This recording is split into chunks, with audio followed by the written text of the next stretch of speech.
Kisah sebuah negeri dan 3 utusan. Tafsir Hidup Surah Yasin ayat 13-15.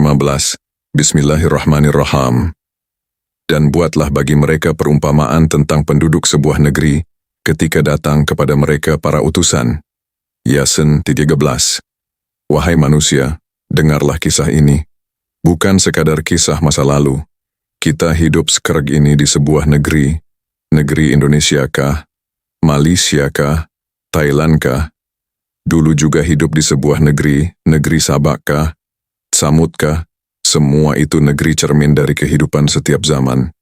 Allah memerintahkan nabinya untuk mengisahkan tentang sebuah negeri yang pernah disinari cahaya wahyu. Namun waktu berjalan, dan hati penduduknya menjadi beku. Kebenaran yang dahulu mereka junjung, kini hanya tinggal kenangan di lidah, bukan di dada. Maka Allah, yang Maha Pengasih, tidak membiarkan mereka dalam gelap. Dikirimlah seorang Rasul, membawa kalamnya yang hidup.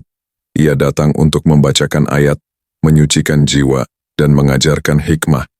Namun mereka mendustakan. Mereka menolak seruan dari langit yang datang lewat manusia yang tampak seperti mereka sendiri.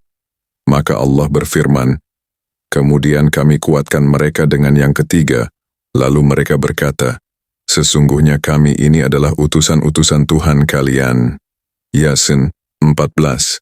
Maka wahai manusia ikutilah utusan Tuhan itu. Kirain ia datang dengan kalimat, sesungguhnya kami ini adalah Rasul Allah bukan dengan kalimat, sesungguhnya kami ini Syekh, Kiai, Maulana, Ustadz, Daliala. 3 utusan, 3 saksi kebenaran.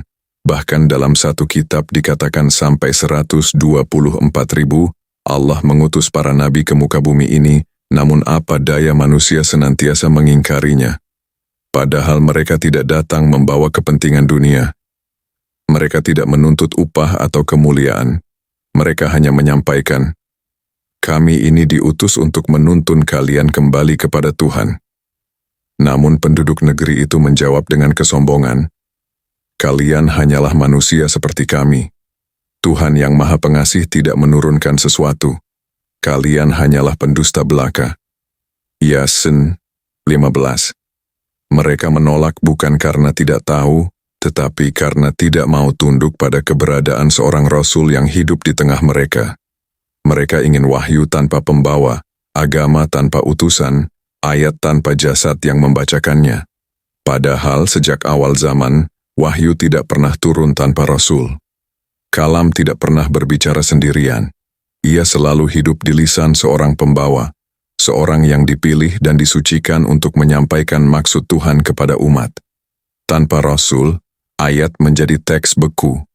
Namun bersama Rasul, ayat menjadi cahaya yang menuntun dan menghidupkan bumi. Wahai insan yang hidup di akhir zaman, jangan ulangi kisah negeri itu. Jangan berkata kepada pembawa kalam, engkau hanyalah manusia seperti kami.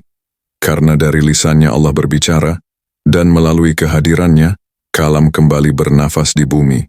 Rasul tidak pernah tiada, ia selalu ada pada zamannya. Wahyu tidak pernah berhenti, ia terus turun bersama pewarisnya. Dan barang siapa berpihak kepada pembawa kalam, dialah yang hidup dalam cahaya pewahyuan yang hakiki.